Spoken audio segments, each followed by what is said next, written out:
Hello दोस्तों, कैसे आप सब लोग। उम्मीद करते हैं आप सब लोग अच्छे होंगे। तो दोस्तों, जब भी आपके पास में कोई भी ऐसा मोबाइल आए जिसमें MT6358 आईसी लगा हुआ है और अगर वो मोबाइल डेड है, तो देखिए आज की वीडियो को आप एंड तक देखिए और समझिए कि आप किस तरीके से इस डेड मोबाइल को आइडेंटिफाई कर सकते हैं और साथ ही साथ चेक कर सकते हैं और उसको रिपेयर कर सकते हैं। दोस्तों, ये जो मीडियाटेक की MT6358 जो आईसी होती है, ये बहुत सारे मोबाइलों में आपको देखने के लिए मिलेगी, चाहे वो ओप्पो का हो, चाहे वो वीवो का हो, चाहे वो सैमसंग का हो। अगर किसी भी मोबाइल में ये लगी आ रही है और वो मोबाइल डेड कंडीशन में, तो कैसे आपको चेक करना है स्टेप बाय स्टेप, चलिए मैं बताता हूँ। देखिए, हर मोबाइल को ऑन होने के लिए सबसे पहले चाहिए होता है VPH। जब भी आप अपने मोबाइल में चार्जर लगाएंगे, जो हमारी चार्जिंग आईसी होती है, और चार्जिंग आईसी से हमारा एक वोल्टेज आउट होता है जिसे हम बोलते हैं VPH सप्लाई। अब ये जो VPH सप्लाई जब तक हमारी पावर आईसी के लिए नहीं मिलेगी, हमारा पावर आईसी ऑन नहीं हो सकता है। तो देख सकते हैं ये जो आप यहाँ पे देख पा रहे हैं, ये जो कैपेसिटर लगे हुए हैं यहाँ पे देख सकते हैं, ये सभी हमारे इनपुट के कैपेसिटर हैं। यानी कि आपको अपने मोबाइल में चार्जिंग केबल इंसर्ट करना है और चार्जिंग केबल इंसर्ट करने के बाद में आप देखिए आपको इन कैपेसिटर पर, इस पर इन सभी कैपेसिटर पर आपको इनपुट सप्लाई चेक करना होगा। यानी कि जो हमारा VPH का सप्लाई होता है। अब ये जो VPH का सप्लाई होता है हमारा, ये 3.7 वोल्ट से और 4.2 वोल्ट तक का ये सप्लाई होता है। ये 3.7 वोल्ट से 4.2 वोल्ट तक का सप्लाई आपको देखने के लिए मिलेगा। दोस्तों, अगर यहाँ पर आपको VPH सप्लाई देखने के लिए मिल रहा है और मोबाइल आपका फिर भी ऑन नहीं हो रहा है, तो किस तरीके से आपको इस आईसी को पढ़ना है, समझना है कि किस तरीके से आईसी बूट होता है और किस तरीके से आईसी काम करता है। तो दोस्तों, चलिए मैं आपको इसके स्कीमेटिक में ले चलता हूं और बताता हूं कि आईसी किस तरीके से काम करेगा। देखिए, आप देख सकते हैं ये इसका स्कीमेटिक यानी कि लेआउट है और आप देख सकते हैं ये हमारी पावर आईसी लगी हुई है, जिसके पास में आपको लगभग 9 कॉल देखने के लिए मिलती हैं। तो मैं आपको दिखा दूं, आप देखिए इसके पास 1 2 3 4 5 6 7 8 9 यानी कि 9 कॉल टोटल मिला के लगी हुई है। अब इन 9 कॉल का वर्क क्या होता है कि किस कॉइल से हमारा कितना वोल्टेज आउट होता है, उसको समझते हैं। तो इस आईसी को पढ़ने के लिए, समझने के लिए आपको स्कीमेटिक की जरूरत पड़ेगी। तो देख सकते हैं ये इस आईसी का स्कीमेटिक है, यानी कि जो हमारा बक वोल्टेज सेक्शन होता है वो मैंने इस आईसी का ओपन करके रखा है। आप देखिए, सबसे पहले आप देखेंगे यहाँ पर ये जो हमारा VS/YS का वोल्टेज होता है, यानी कि ये जो वोल्टेज हमारा, ये वोल्टेज सिस्टम का सप्लाई है और ये जो वोल्टेज सिस्टम का सप्लाई है, यहाँ पर आपको 3.7 से लेके और 4.2 वोल्ट तक का सप्लाई देखने के लिए मिलेगा। यानी 3.7 से लेके और 4.2 वोल्ट तक का सप्लाई आपको देखने के लिए मिलेगा यहाँ पर। अब देखिए ये जो सप्लाई है आपको कितनी जगह इन होने के लिए मिलेगा। देखिए, आपको सबसे पहले आप देख सकते हैं यहाँ पर एक बक कंट्रोल के लिए, दूसरा जो हमारा Vprobe का सप्लाई होता है उसके लिए, core voltage, modem voltage, VPA voltage, VS1, VS2, आप देख सकते हैं VGPU और VDRAM। यानी कि इतने टाइम आपको ये हमारा जो VS/YS का जो सप्लाई यानी वोल्टेज सिस्टम का सप्लाई है, इस आईसी में इन होता है। और इसके इनपुट में आपको एक कैपेसिटर देखने के लिए मिलेगा, जो हमारा लगभग 10 वोल्ट का कैपेसिटर होता है और 10 माइक्रोफैराड का ये कैपेसिटर आपको देखने के लिए मिलेगा।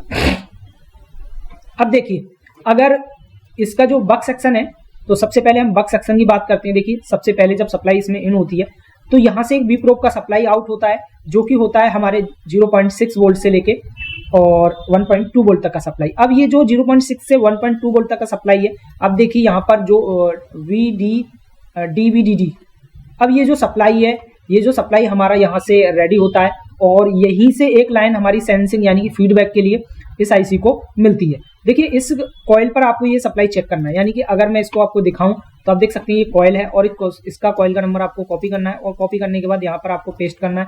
तो देख सकते हैं ये कॉइल ये लगी हुई है। मैं आपको इसको कंपोनेंट में दिखाता हूँ। तो ये कॉइल आपको देखिए यहाँ पे देखने के लिए मिल रहा है। अब इस कॉइल पर आपको कितना सप्लाई देखने के लिए मिलेगा, उसके लिए मैं आपको देखिए 0.6 वोल्ट से और 1.2 वोल्ट तक का सप्लाई देखने के लिए मिलेगा।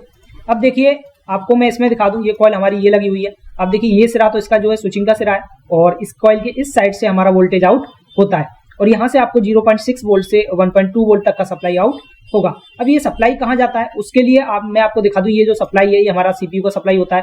तो उसके लिए मैं देखिए इसके बिटमैप में आ गया और बिटमैप में आने के बाद देखिए कॉइल के इस सिरे पर क्लिक करता हूँ तो आप देख सकते हैं ये आईसी के इस साइड जुड़ा हुआ है। आप देख सकते हैं आईसी के इस साइड जुड़ा हुआ है। और अगर मैं कॉइल के अपोजिट साइड यानी कि दूसरी साइड में क्लिक करता हूं तो देखिए ये जो सप्लाई है हमारा, आप देख सकते हैं इसकी लाइन में आपको यहाँ पर कुछ कैपेसिटर देखने के लिए मिल रहे होंगे और इन कैपेसिटर से फिल्टर होके ये सप्लाई हमारी सीधा सीपीयू के लिए चली जाती है। अब देखिए ये जो कैपेसिटर आपको देखने के लिए मिल रहे हैं, देखिए ये वाले सभी, इन कैपेसिटर से ये सप्लाई फिल्टर होगी और आपकी जो सीपीयू होता है, आपका जो सीपीयू होता है, ये सप्लाई हमारी सीपीयू के लिए आ जाती है। दोस्तों अगर ये सप्लाई हमारा इस सीपीयू के लिए नहीं आएगा तो हमारा मोबाइल डेड कंडीशन में ही रहेगा, हमारा मोबाइल ऑन नहीं होगा।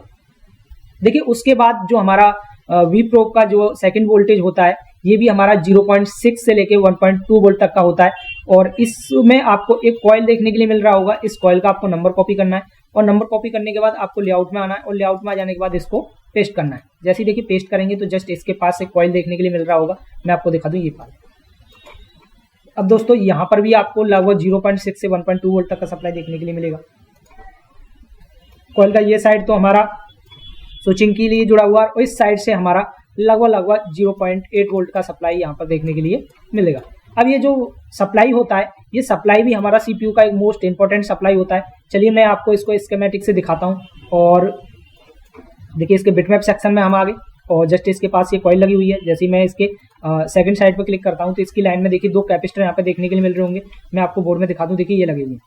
अब देखिए इन कैपेसिटर से ये सप्लाई फिल्टर होती है और फिल्टर होने के बाद में आप देखिए ये जो सप्लाई है मैं आपको दिखा दूँ, ये हमारे सीपीयू के लिए आ जाती है। यानी कि ये जो सीपीयू की सप्लाई है और अगर ये सप्लाई हमारे सीपीयू के लिए नहीं आई तो भी हमारा सीपीयू ऑन नहीं होगा, यानी कि हमारा जो मोबाइल है वो डेड कंडीशन में ही रहेगा। दोस्तों आपको क्या करना है, अपने मोबाइल में जो है चार्जिंग इंसर्ट करनी है, यानी चार्जिंग केबल इंसर्ट करना है और आपको देखिए इसके अपोजिट साइड पे ये सप्लाई आपको देखने के लिए मिलेगी।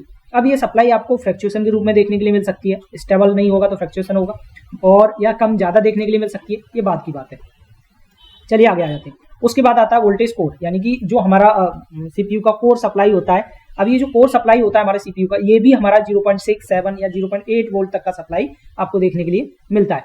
अब ये जो 0.8 वोल्ट का सप्लाई यानी कि कोर वोल्टेज होता है सीपीयू का, और मैं आपको दिखा दूं, देखिए इस पर जैसे ही मैं क्लिक करूंगा तो देखिए आपको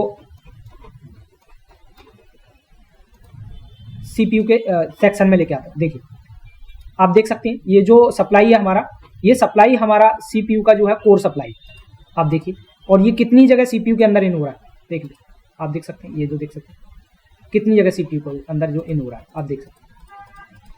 दोस्तों अगर ये जो कोर वोल्टेज होता है सीपीयू का, अगर ये सीपीयू तक नहीं पहुंचा तो हमारा मोबाइल डेड हो जाएगा। और देख सकते हैं इसके नीचे इसका फीडबैक है, यानी कि ये जो कोर वोल्टेज है इसका एक सेंसिंग लाइन यानी फीडबैक लाइन हमारी जो पावर आईसी है उसके लिए मिलता है।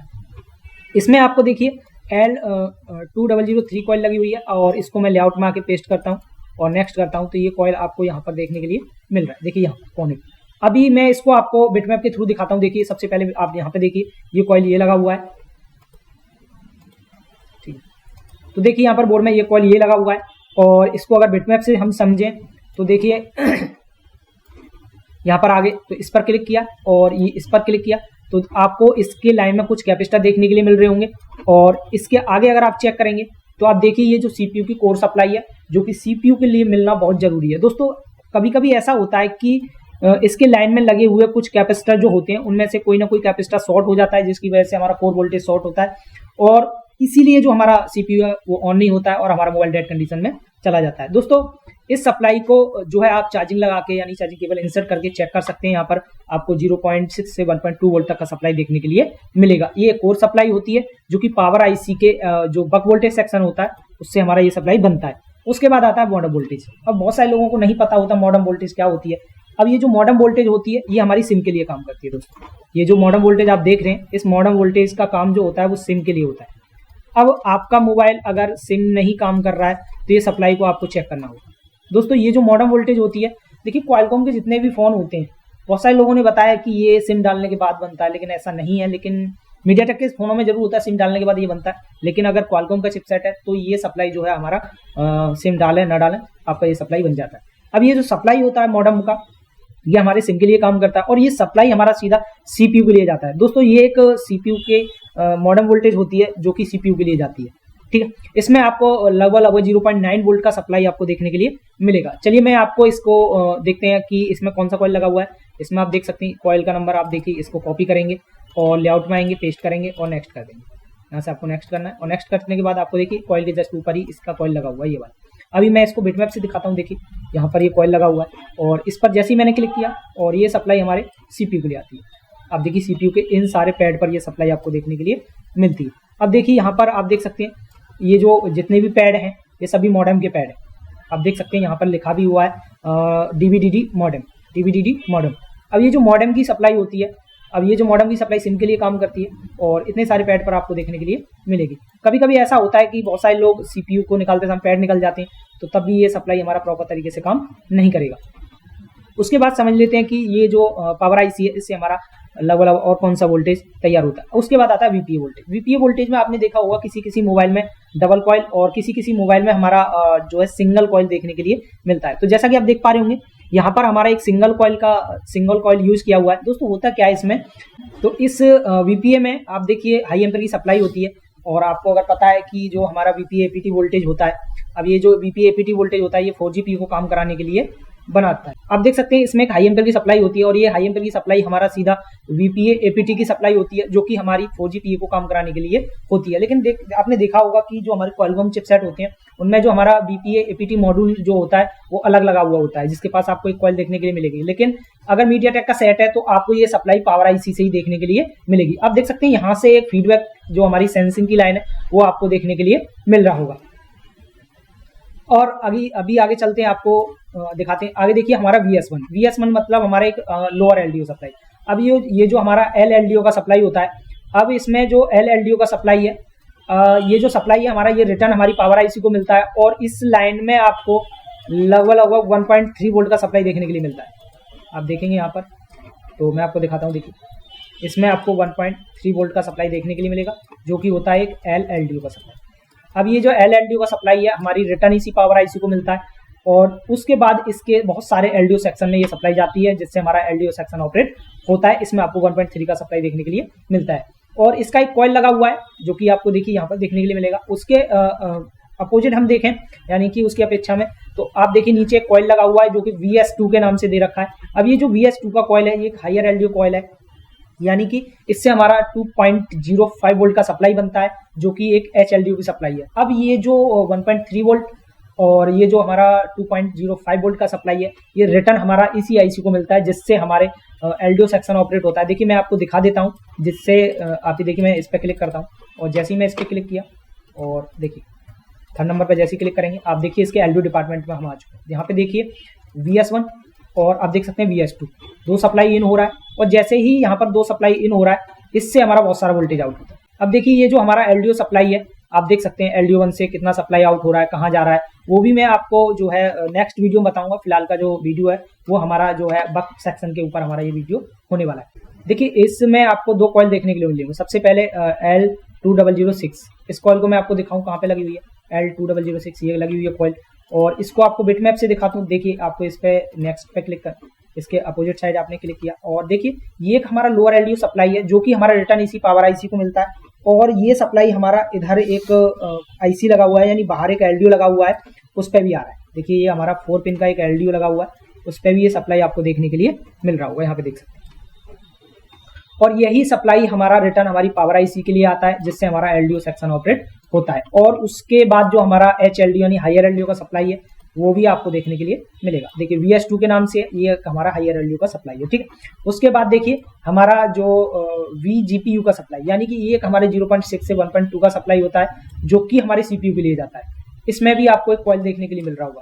देखिए यहाँ पर 0.L2008 के नाम से कॉइल लगी हुई है और इसको देखिए यहाँ पर ये लगी हुई है और मैं इसको आपको दिखाता हूँ। देखिए ये लगी हुई है और इसके अपोजिट साइड जैसे ही मैं क्लिक करूंगा देखिए यहाँ पर तो ये सप्लाई हमारा देखिए हमारे CPU में आपको देखने के लिए मिल रहा होगा। मैं आपको दिखा देता हूँ, ये देखिए किस किस पैड पर आपको ये सप्लाई देखने के लिए मिल रहा है। आपको देखिए यहाँ पर GPU, ठीक है। उसके बाद ये जो सप्लाई 0.6 से 1.2 वोल्ट तक का ये सप्लाई होता है, ये सप्लाई बनना बहुत जरूरी है। अगर ये सप्लाई नहीं बना तो हमारा CPU डेड होगा, उसके साथ ही हमारा मोबाइल भी डेड रहेगा। दोस्तों उसके बाद आप देखिए एक सप्लाई और बनती है हमारी जो कि होती है हमारी रैम की सप्लाई। आप देखिए यहाँ पर एक VD रैम का ऑप्शन है और इस VD रैम से हमारा लगभग 1.2 वोल्ट का सप्लाई आउट होता है और ये जो 1.2 वोल्ट का सप्लाई है ये हमारे CPU और eMMC दोनों के लिए जाता है। मैं आपको दिखा देता हूँ ये किस कॉइल से बनता है। अब देखिए ये जो VD रैम का सप्लाई है इसमें एक हमारा कॉइल लगा हुआ है 2009 करके और इसको आपको देखिए यहाँ पे देखेंगे तो ये हमारा यहाँ पे लगा हुआ है। देखिए ये वाला कॉइल है, देखिए यहाँ पे लगा हुआ है और इसी की अपेक्षा ये कॉइल दिखाता हूँ, देखिए यहाँ पे लगा हुआ है, जो कि हमारी ये सप्लाई रेडी करता है। और देखिए ये जो सप्लाई है हमारा, ये सप्लाई हमारे CPU प्लस eMMC दोनों के लिए आता है। देखिए मोस्ट ज़्यादातर फ़ोनों में ये देखा गया है कि ये जो सप्लाई होता है ये हमारा सप्लाई शॉर्ट हो जाता है, जिसकी वजह से हमारा CPU और eMMC दोनों वर्क करना बंद कर देती हैं और उसके बाद हमारा मोबाइल डेड कंडीशन में चला जाता है। और इसके पास में लगभग आपको 9 कॉइल देखने के लिए मिल रहा होगा। अब देखिए 1 2 3 4 5 6 7 8 9 बक कॉइल का काम क्या होता है, इससे हमारा कौन कौन सा वोल्टेज आउट होता है और ये हमारे किस किस सेक्शन में जाता है। तो आई होप कि जब भी आपके पास कोई भी ऐसा मोबाइल आएगा जिसमें MT6358 जो IC लगी हुई है और उस मोबाइल में, और अगर वो मोबाइल डेड है तो आप बहुत ही आसानी से उसके वोल्टेज को चेक कर सकते हैं। दोस्तों इसका जो सेकंड पार्ट है हमारा, जिसमें हम बताएंगे कि इस पावर IC से जो हमारा जो LDO वोल्टेज आउट होता है वो हमारा किस LDO से कितना वोल्टेज आउट होगा और वो किस किस सेक्शन के लिए जाता है, उसका नेक्स्ट वीडियो आपके लिए जल्दी लाने वाले हैं, इसलिए चैनल को सब्सक्राइब कर लें और बेल आइकन दबा लें जिससे आने वाली वीडियो की नोटिफिकेशन आपको सबसे पहले मिल सके। दोस्तों वीडियो अच्छा लगा हो तो एक कमेंट कीजिए, वीडियो को लाइक कीजिए, चैनल को सब्सक्राइब कीजिए और मिलते हैं ऐसी किसी नेक्स्ट वीडियो के साथ। तब तक के लिए धन्यवाद।